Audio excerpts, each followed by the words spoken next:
Hi,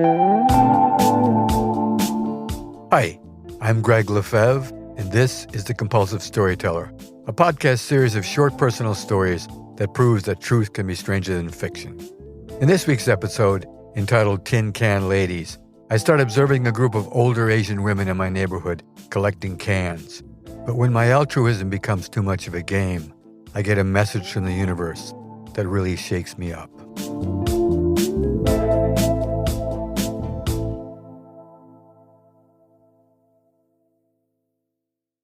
Tin Can Ladies.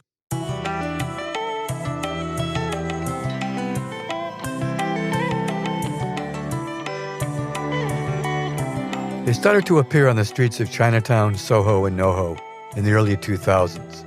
Very old Asian women digging through the trash for tin cans to return for a refund of a few cents.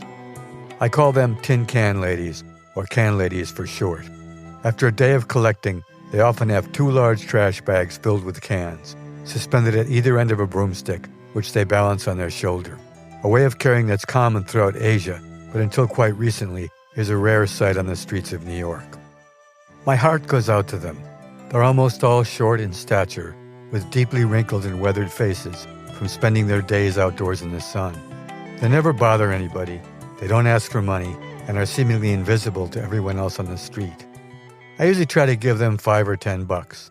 Some of them accept, some of them don't.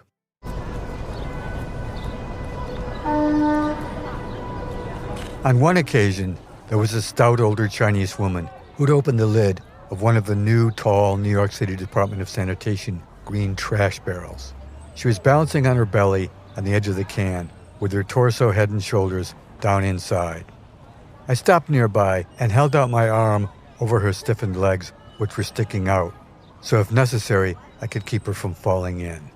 Suddenly, she popped herself out backwards and landed right in front of me on the sidewalk with her back toward me.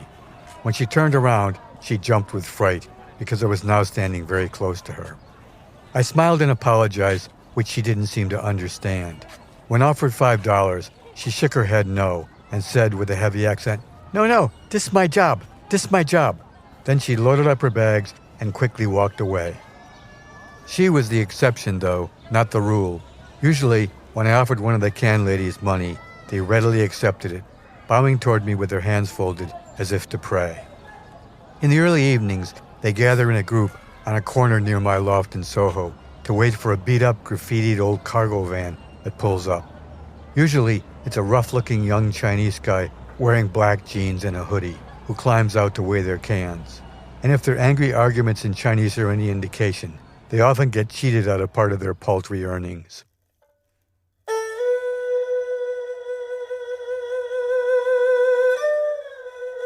On another occasion, I observed a dark passage with one of the can ladies. I was passing down Mulberry Street in Chinatown when the door of a nice-looking building opened, and one of the can ladies I recognized struggled to bring a big clear bag of cans out through the door. I held the door for her. She leaned the bag against a new black SUV. Then she went back inside for another and another and another, while I watched from a distance. By the time she brought out a half a dozen, a 20-something well-dressed young Asian man came out. He opened the rear hatch door, and while she loaded the bags into the vehicle, he sat in the front seat with the door open, looking at his cell phone. I couldn't help myself and said, Hey man, what's wrong with you? Letting your grandmother work like a dog while you sit there with your phone? He looked up at me, didn't say a word, then got out annoyed and started helping her. She looked totally fear-stricken, like she was going to catch hell as soon as I wasn't watching. I'm still not sure what to make of the whole episode.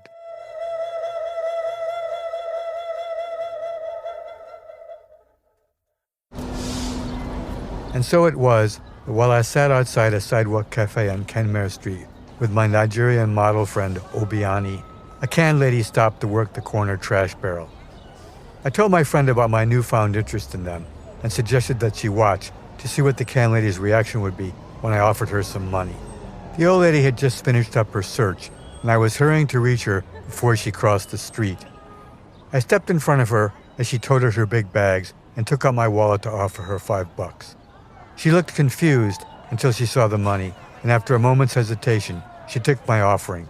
She bowed, bobbing up and down a few times quickly, as I stood with one foot on the curb and one foot in the street. At that moment, there was a loud bang as the thick, molded plastic side view mirror of a passing Uber smacked my upper right arm, knocking me sideways. The noise was so loud that my friend sitting outside the cafe could hear it. My wallet was knocked out of my hand, and I stumbled away from the impact, completely stunned and disoriented. The Uber driver, who was also Asian, initially slammed on his brakes, then tried to move his vehicle forward. I wasn't sure whether he was trying to get away or pull over, so I staggered in front of his vehicle with a number of people looking on. I was shaking so badly I could hardly write down his license number or even see what it was, for that matter. He got out and came forward, gesturing wildly in broken English, making the point that I was on the street when he hit me. He was almost as upset as I was, but a lot more demonstrative. He headed back toward the driver's door, and I told him not to leave or I'd call the police, a word that he definitely understood. He then pulled around me, moving forward over the curb, where his fare, a young, well-dressed millennial white woman, was standing. Having witnessed the whole event, she offered me to help by forwarding me the text with the driver's information, which was part of Uber's confirmation message to her cell. No one was sure whether the light was red or green, but everyone agreed that he was driving up against the curb to get around another car.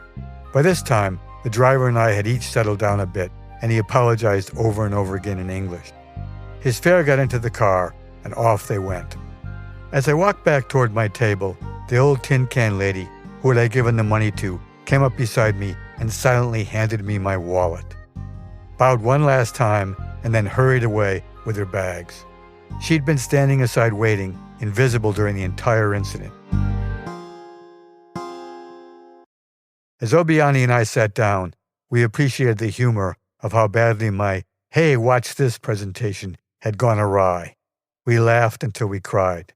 Meanwhile, a big red welt on my upper arm and shoulder began to swell. The next day on the Bowery, an exceptionally tall tin can lady with a wizened, long, and wise face came walking toward me. She was carrying a single can in one hand and her bag of cans in the other. I took out a $10 bill, which I held out to her. She said in perfect English, "What, do you want to buy a tin can?" holding out the can to me. I said, "Sure, I'll buy your can." But then she said, "I've changed my mind. I don't want your money. You're just offering it because you feel guilty." I responded, "Guilty about what?" "You know, the plight of so many people like myself you see on the street."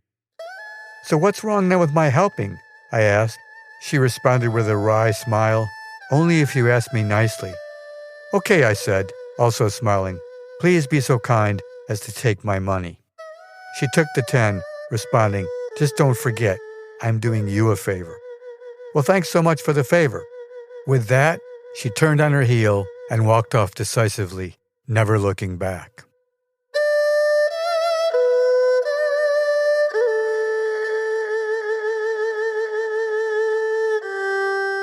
It was good to see a tin can lady getting back a little of her own.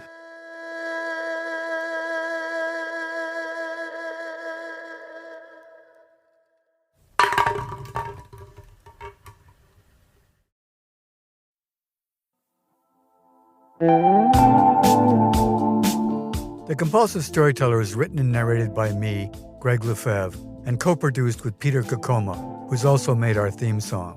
If you enjoyed this week's episode, we'd love your help sharing the show. Please subscribe to The Compulsive Storyteller for free on Apple, Spotify, or wherever you listen. And also, if you could leave a review, that would be fantastic. Follow the show on Instagram @The Compulsive Storyteller, and check out our website for more information at thecompulsivestoryteller.com. Thanks for listening, and if you don't like this one, the next one will be another story.